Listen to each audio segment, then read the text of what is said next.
Right, hello and welcome to the Geek Lab, and today we are going to review the Geek Lab's brand new camera, the FujiFilm S9900W.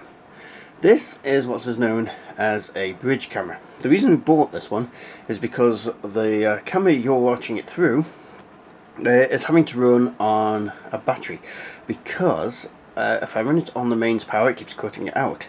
It will also not charge its own Canon genuine camera, so it's actually running on some Chinese knockoff battery, and that's the only way it will run at the moment, which is charged separately. So major problems.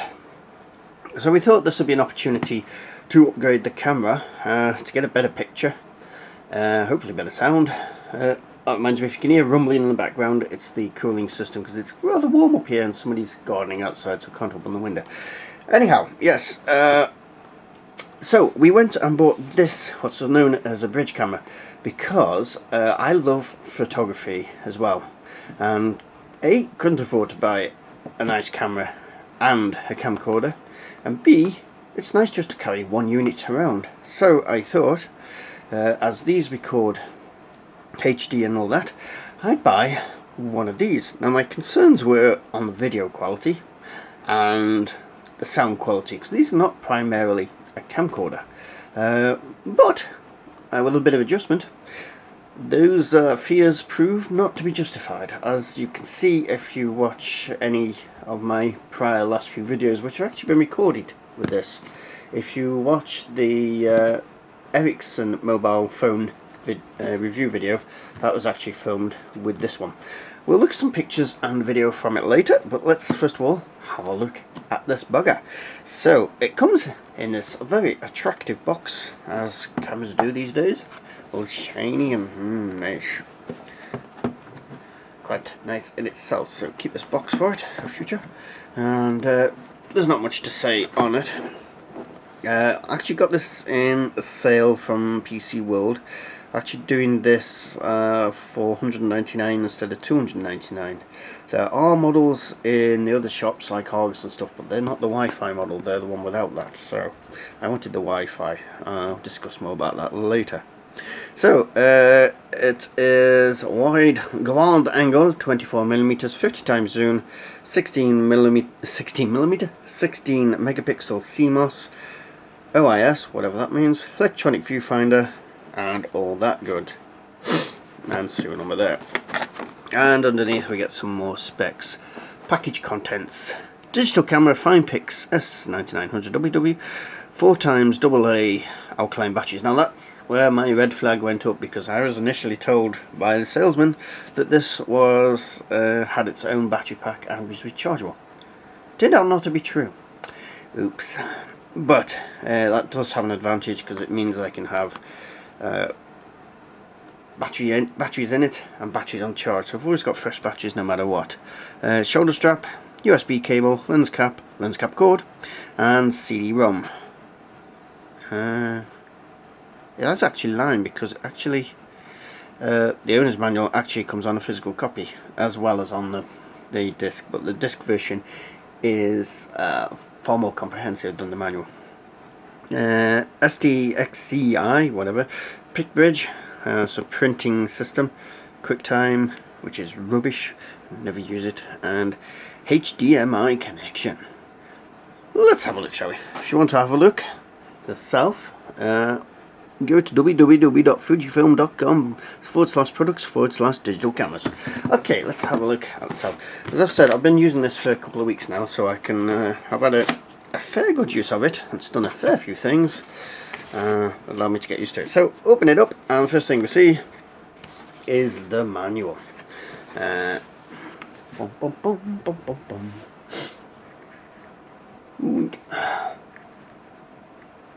Right, so the manual. First steps: taking pictures, viewing and deleting pictures, movies, more photography, wireless networks, and our reference. This was a bit of a pain to set up on the wireless network, but once we got there, it worked fine. Initially I didn't think it was going to work at all. So yeah, standard sort of stuff, all good, all good. There is a CD. It's not in my box at the moment because it's out. I think I've left it at work because I was playing with it there, but there we go. So you get your standard FujiFilm warranty and the worldwide network contact details. Ta-da! Simple stuff. Right, inside, as you can see, is the camera. Strap. The lens cap will come separate in its own little bag with the strap separate as well. I've already attached them, I wasn't going to take them off again. And you get a nice FujiFilm strap, which I don't really use because I use a camera bag because it's got all my little goodies in, so no real need for a separate strap because I like to put my camera back in the bag when I'm not using it. Let's take a look at the camera itself. There it is. It weighs quite a bit. That doesn't weigh quite a bit, I lie. It's weighty, but it's not, overly weighty. So, what is it? It's a camera. Yes, it's a bridge camera. A bridge camera is basically a cross between a compact camera and a DSLR. Instead of having to carry around separate lenses like you would with an SLR, they're all built into this one lens, which extends and back. Obviously, you're not going to get the high quality you would from an expensive DSLR with expensive separate lenses, but it's pretty good and I like it. Let's have a look at the lens there. There we go. The lens 50 times zoom from f4.3 to 215. I shall show you that right now. Okay, if I switch it on, jumps out a little bit and we can extend it.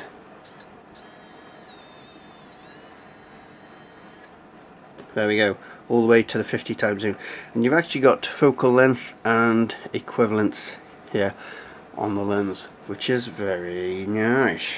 I'll talk more about that later.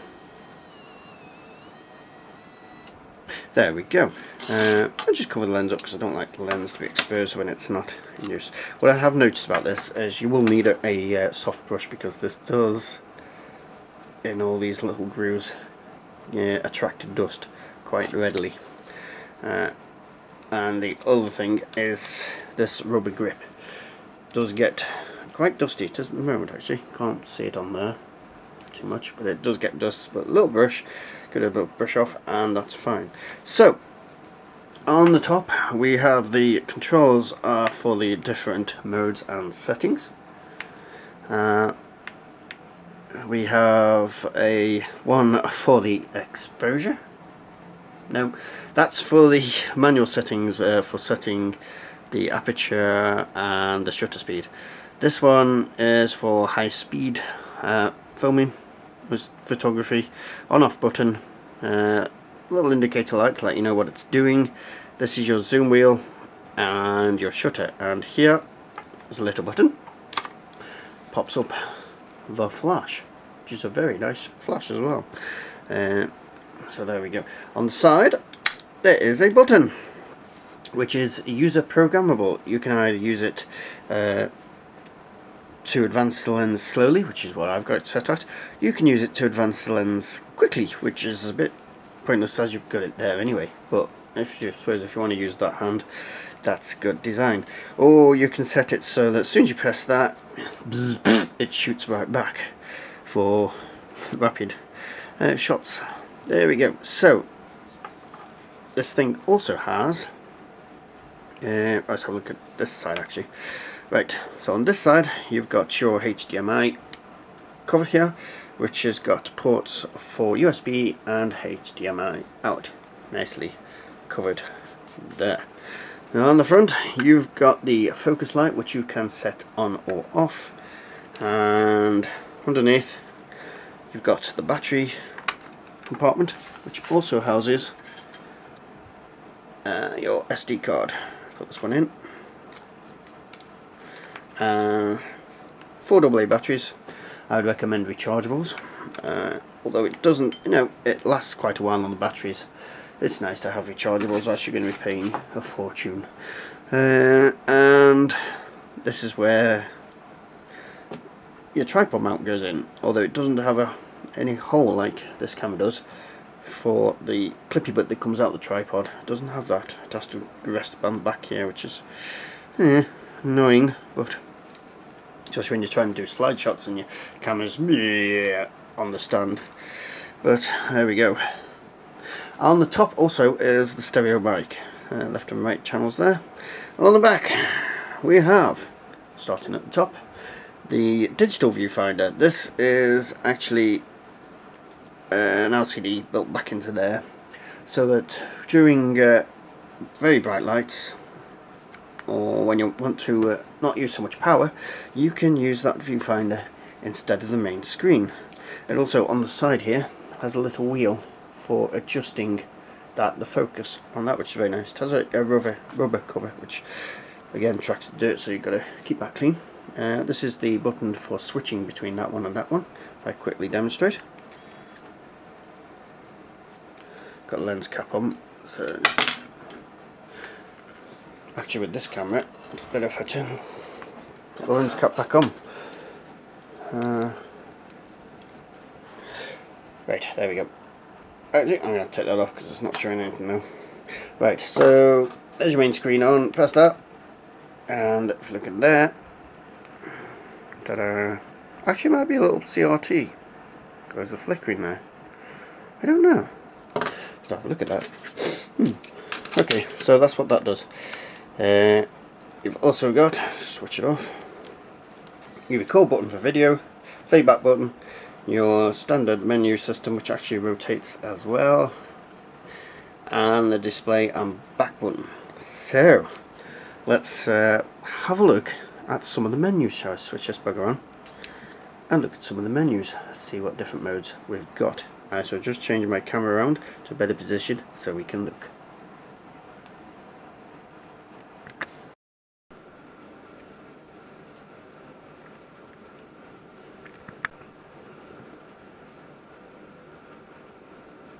Right, here we are around the back of the S9900W, and you can see here,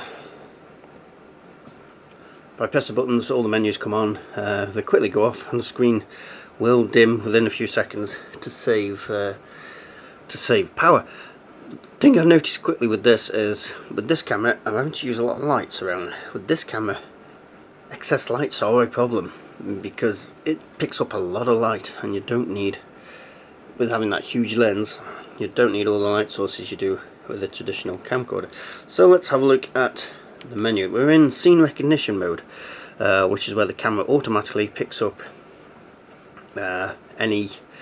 so it picks up the scene and sets itself up for you. It's basically the beginner's mode, or if you want to do a very quick shot. Well, a little bit of interference there, but you can see what's going on. Okay, those crosses don't exist in reality. That's the problem with this camera. So let's zoom in a bit, gets rid of that. Okay, so from this one you can set the image size, which I've got 16:9 at the moment, but you can have 4:3, 3:2, large, medium size, and small. It actually does tell you here the dimensions and the file size and how many frames you could fit on this relevant storage. It's got 32 gig card at the moment. Make sure I put it back to what I like, which is that one. So that is 4608 by 2592. That's a 12 megapixel picture, and I'll get 5220 frames out of that. So if I go back, image quality, standard stuff, fine and normal. Finepix color, standard or black and white. Okay, now because we're in the scene recognition mode, things you can't set, so they are taken off here. What we'll look at in a moment is the manual mode, where everything is available. But you've got the movie autofocus mode, which is center and continuous. So on that one it will actually set it up to the center of what's at the center of the screen and leave it there, or continuous, which is what I use mainly, unless I'm looking at things like magazines in my Star Trek reviews, I'll put it in the center one. Okay. Movie mode. You can set your different movies here. 1920 by 1080p, 60 frames per second. All standard stuff. Now, this video is being rendered at 720p because of the speed of my computer. Would take an eon to render a 1020 movie. The quality recording on this is less than that at the moment, but when you see this one come on, that should be the 720p at 30 frames per second. Now, I've recorded a thunderstorm on that one, and I'll probably put a picture up here. That allowed me to actually take frames out of actual lightning, so that was quite nice. And if you go down here, you can actually do high speed, but you have a trade-off of resolution on your movie, so you take your pick. And the wireless communication option. This is for using your mobile phone. There are actually apps available which allow you to connect this to your mobile phone, and you can then use your mobile phone to control it, take pictures, see what the camera can see. You can also do video, but the only problem with video is it drops to low resolution when using this as a remote, which I found out when I recorded the whole video, then didn't realise till after that it was like that. Bag. Right, so if we go down to the set menu, you can set the time, date and time, the time difference for when you're travelling around the world. You set your language, silent mode, which switches off everything. But when you're using that, you cannot use the flash because it's silent, so it won't let you. But if you want the camera to be quiet but still use the flash, you can just turn off the beeps and stuff. The reset, format the card, image display, so how long it displays a photograph for when it's taken. You can set your frame numbers, continuous or renew. Operation volume, shutter sound. You can choose different sounds for your shutter tablet. What's that? Don't know. Alright, playback volume. You set your LCD brightness. Don't know what mine's set to at the moment. Oh, mine is too. Whoa. Yeah. That's what it came set as. So you can go quite loud, quite bright. Monitor sunlight mode, so this will recognise when the sun's around and automatically turn the monitor up. I've got that switched off because I find I can see this monitor under most conditions, so it's not really a problem. EVF LCD mode, so you can set how many frames per second the LCD will show. LCD power save, auto power off, function button. This is where you can set this button at the top here. When you're using this as a camera, it will automatically, you can choose a function to set to that. And there's loads. So, anyway, back. IS mode. Image stabilization, continuous, or when it's shooting only, I've got it on continuous. Digital image stabilizer, red eye removal, intelligent zoom. Not quite sure what it's intelligent about, but there we go.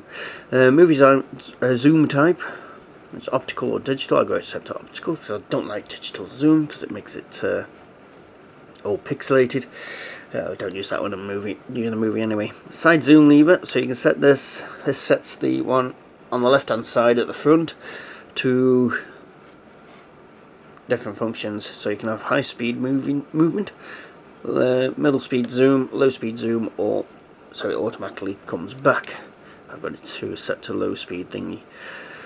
Autofocus illuminator, I'll put that back on. More useful when you're inside. Outside it's not really needed. Save original image, so it will save your processed image with red eye removal, pro low light mode or HDR, plus it will save an original image too if you desire.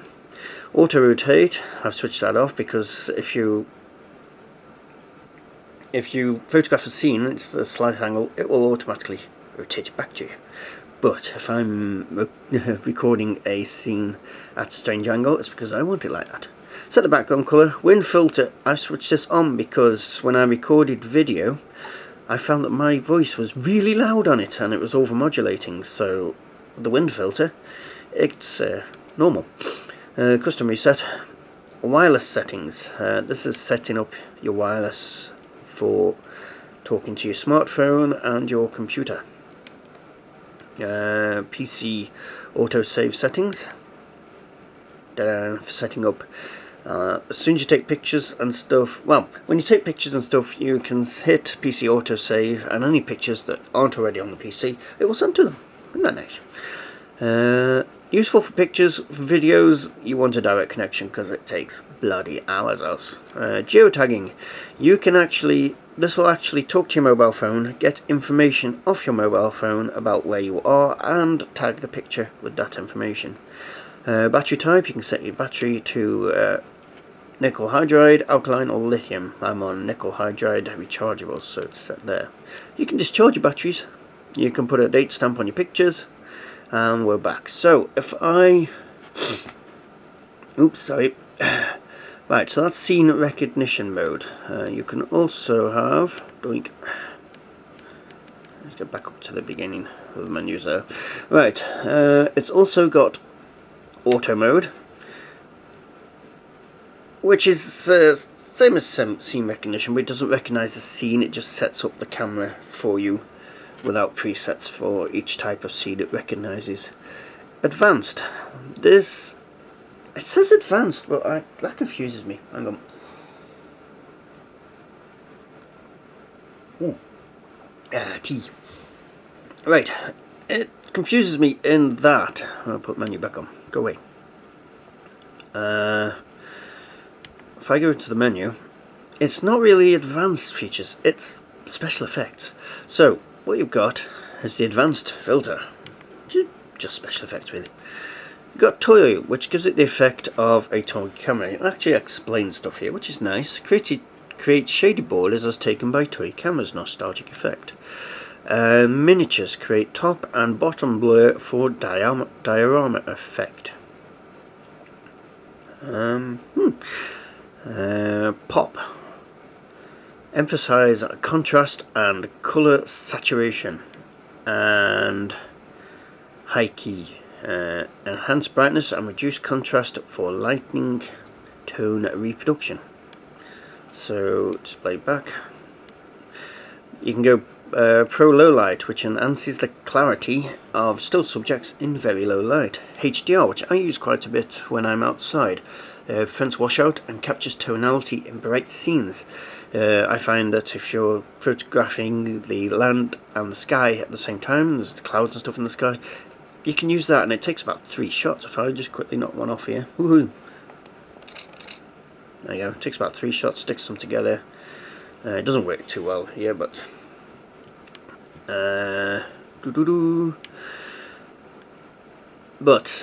it does in other areas. Ow! Especially when you're in woods and there's loads of different lights, it works well there. Okay, that's HDR. Natural, 2 images shot continuously without flash and with flash. Let's just do one here. Ready? There we go. There we go. One without, one with. Which is nice. Right, let's have a look. What else have we got? Zoom. 3 images in one shot with a full frame and 2 type cropping. Now you have to remember in here, apart from the lights on the desk here, it's actually quite low light in here, so so it's picking up things quite well. So if I set that to that, I shall show you it going. To get rid of any menu, get it straight back into shooting mode, you just hit the trigger button and everything disappears and it goes straight back into shooting mode no matter what you're doing. Right, okay, that's ready.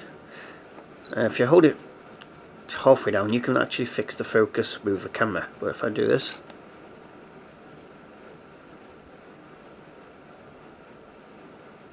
there you go, you get your 3 pictures. If I There we go. 3 different pictures at different zoom levels. I suppose that's handy if you're not sure what you're doing and you want something that's changing rapidly. I'm not entirely sure what you'd use that for. I know people do, but not quite sure myself. Okay, where were we?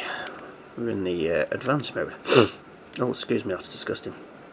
Right, and so we're back to the top. Let's just take some pictures here with these other modes, and I shall integrate them into the video. Obviously, with it being the video, it's not going to do the pictures full justice, but I'll put some on my Flickr page if you want to go there. So that's the toy mode, and you can see it's created that nice effect around the edge. If I go Pro Low Light, we'll knock one off. Woohoo! Yep, there we go. And what else were we doing? Done HDR, we've done natural, oh, we've done zoom. So, okay, let's look at them, and next mode.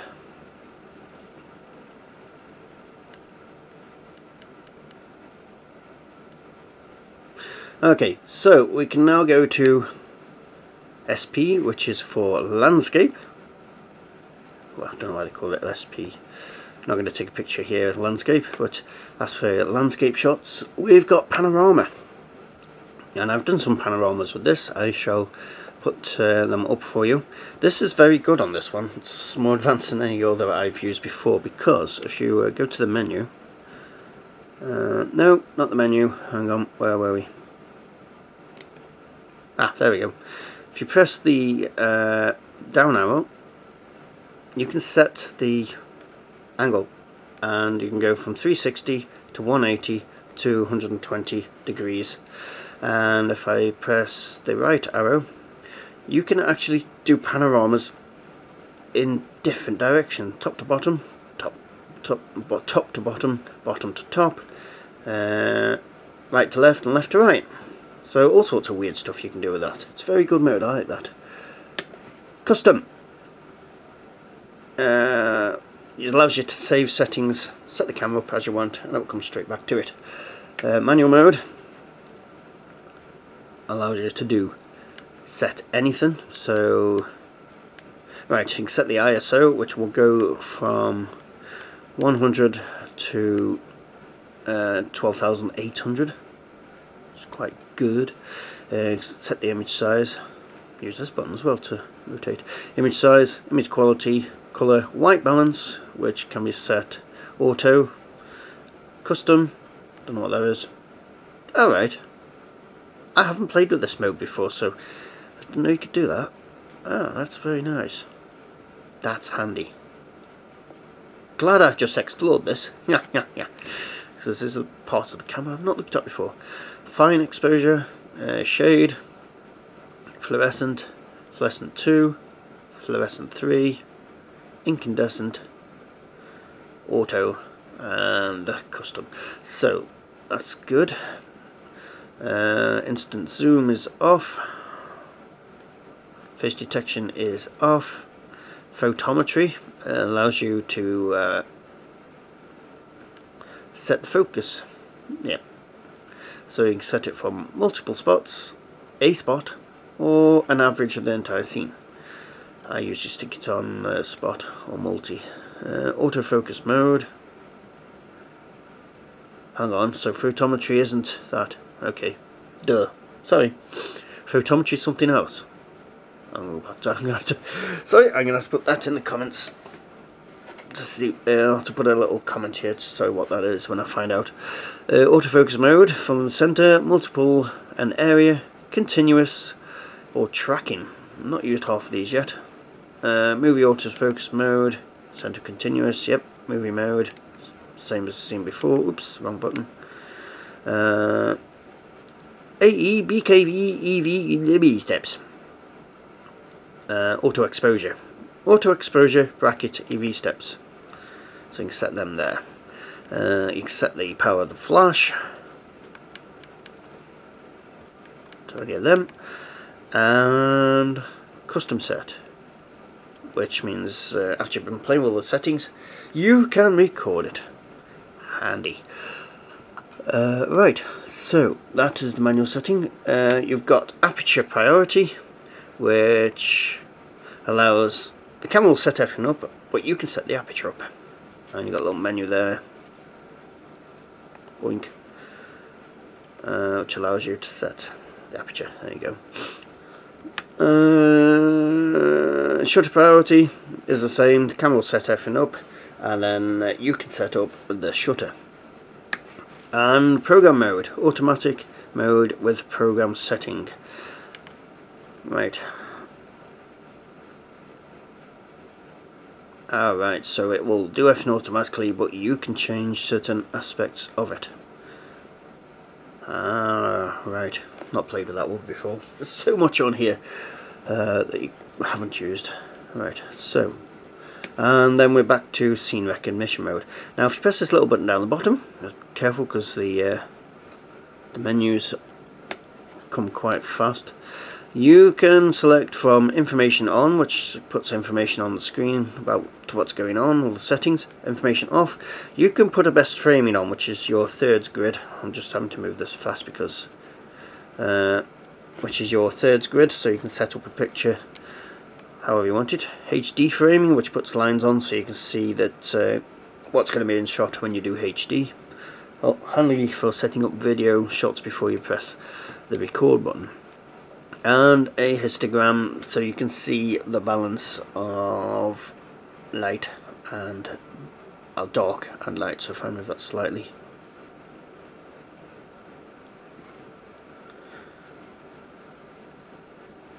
not really moving much because no, you can't see it now. Oh well, yeah. Well, there you can see it moving slightly there. Right, so that's that menu down there. I'll put the information on. There's also the top menu for the rapid shooting, which at the moment is off.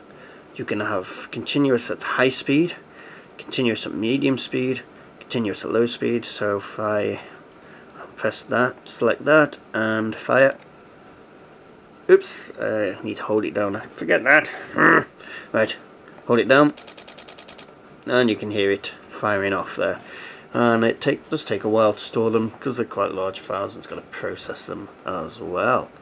So I got to keep talking here for a moment while it does this. I'll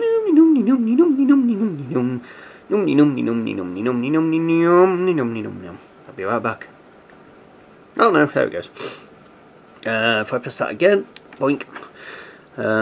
So you've also got best frame capture, and if you press that, press right, you can set this up. Now what this is, shooting speed, you can select 10 frames a second, 5 or 3 frames a second. Now, number of frames. Now this looks weird. Now this had to be explained to me. Ow! So what it will do, you press the button down and it continuously fires. And then when something happens that you want to happen, you release the shutter. And you can set this up, and when you release the shutter, say I've got it on this setting, it will save the frame when you release the shutter, 9 frames before and 10 frames from after you release the shutter. So you don't miss the action, which is quite good. I like that. Not used it yet because I don't really do action photography. I might try it on some wildlife, but that is good. That is good. Yeah. And SH1, and that's continuous shooting. It will just continuously shoot without you having to hold the button down, I think. Yep, there you go. Yep, didn't have to hold it for that one. And it's going to store again, which is going to take bloody ages. So, I'll be right back. Okay, that is done. The other one I wanted to show you, I don't know if it works in these modes actually. On the top is the exposure button. If I press it, no, you've got to put it into shutter mode and stuff like that. Yeah, and then there's a button at the top which allows you to set the shutter speed, and then when you deselect it, this nice little dial Oh, you don't need to press that button. Okay, you can press that button, or you can just dial it like this, and there you go. The brightness goes up and down, and this dial will actually tell you how over or underexposed it is. Maybe you want it underexposed, but there you go. If I press this to aperture, let's see what it does. No, it doesn't. You can't. Oh, you can still set the shutter speed using that. Oh no, it's just exposure, it's not shutter. It's just normal exposure. Ignore me, I'm talking rubbish. So, that is all I can think of at the moment. Yep, so, oh, video recording is quite simple on this. You just press this button, and away it records. In 1080p or 720 you can only record half an hour at a time. That is a limitation. I believe this is due to the fact that if you import a camcorder you have to pay tax. If you import a normal camera you don't. So they put that limitation on, and it's also believed to be to help with the cooling of the sensor, because it's a bit much for. Sorry, it's a bit much, a big sensor for recording video. So to stop it, just press the record button again, and playback. Let's have a look at playback. So you can press play, and you can review your stuff. You can then use either the zoom button on the right hand side, or I think the one on the left. Nope, one on the right hand side.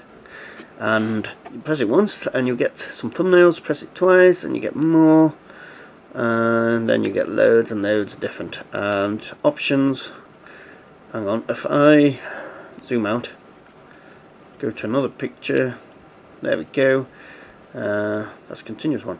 If I press that, your options are send it to the PC, photo book assist, which I've not used so I don't know what that is, make new books, select from all, select by image search. Alright, so you can create, alright, okay, you can create books based on different aspects. So press back, should take us out. Alright, image search, by date, by face, so it recognises different faces and can put them together, by favourites, by scene, by type, by upload mark. Alright, oh yes, you can, yes, you can label these as for being uploaded to YouTube, Facebook, or stuff like that. Let's play again, zoom out, doing. Right, let's have a look. You can erase a single frame. It will then, if you ask for a single frame, it will go to the frame, say yes, no. If you don't want it, if you want to delete a different frame, you just use the left and right, and you can go and select the frame manually. Selected frames, if you select that, it will show you all the frames at once, and you can go down and select the ones you want, or you can delete all frames at the same time. A slideshow, and you can protect frames from being deleted, which is handy. Right, for this bit, I've repositioned the camera because I want you to see these buttons here. Now, on this one you have macro mode.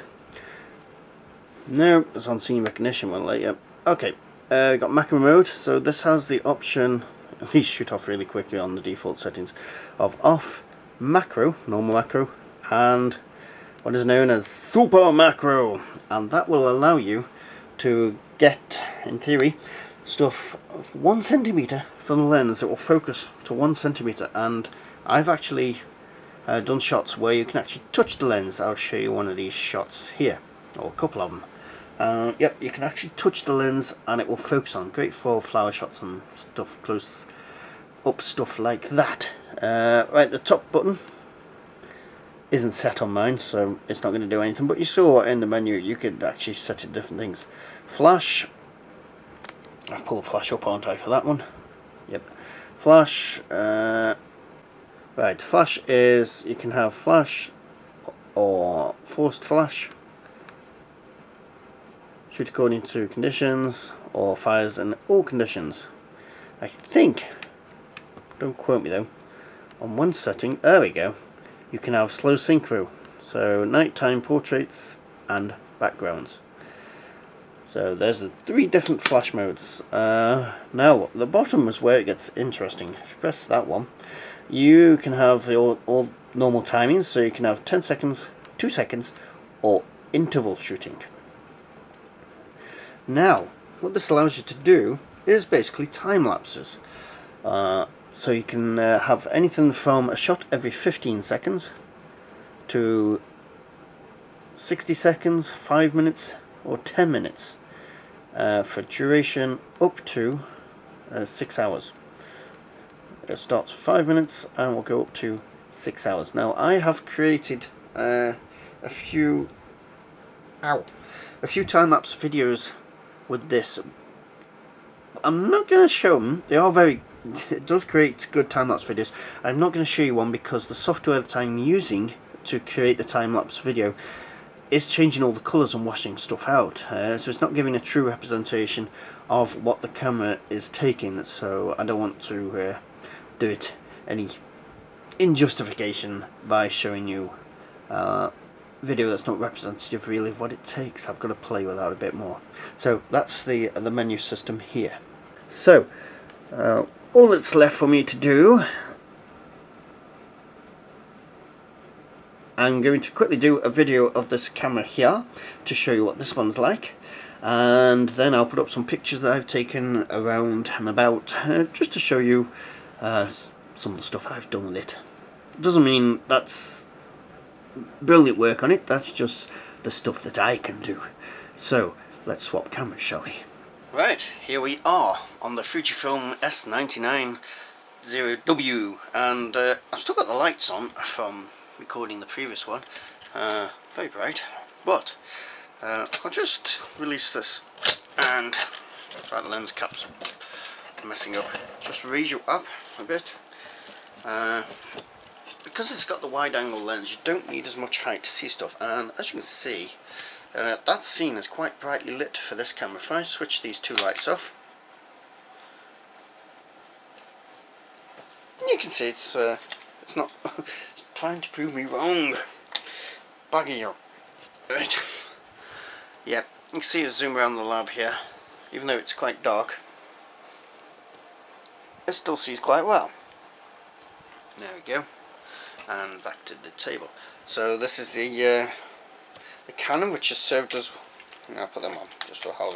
But they are pointed quite away this time. Instead of being direct this way, as I had to be for that camera, they're now pointed off to the side. So this is the Canon HD, which you've just been Canon Liguria HFR 205, which you've just been seen me recording with. Service for about 3 years, so that's very good. And you can see this camera. The only thing is when you're zooming,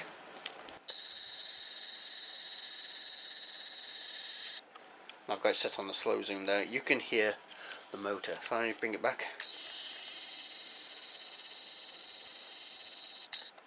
let's have a quick look at the zoom here. If I go over to the thingy there, right, and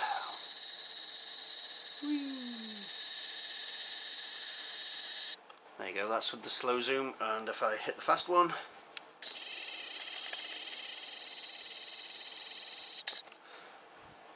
yeah, you can hear the motor there. It's not a problem for most of my videos.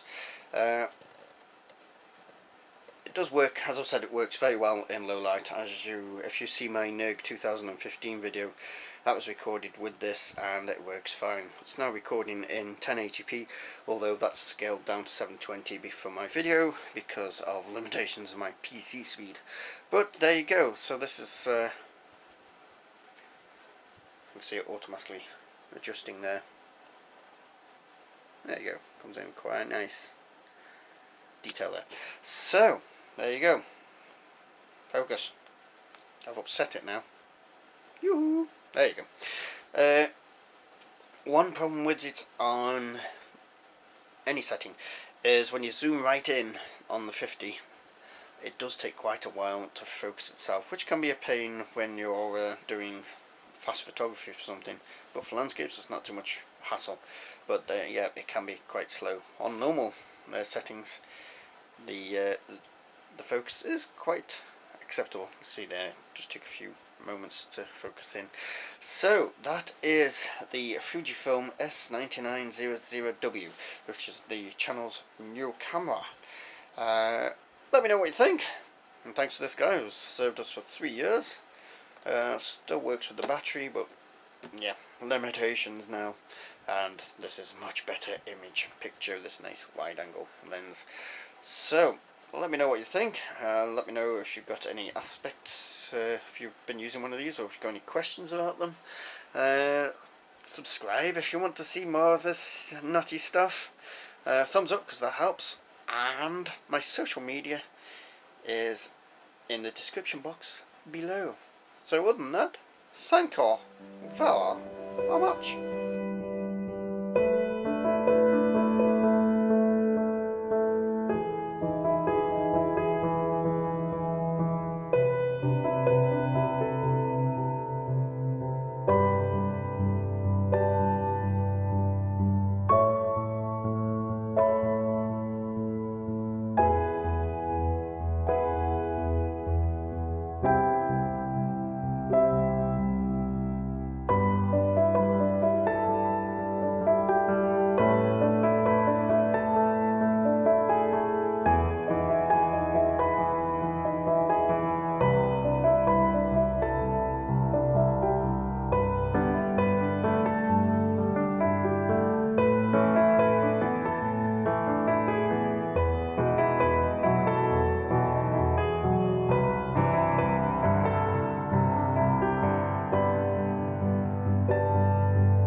You need to quit being dirty. You're a dirty boy.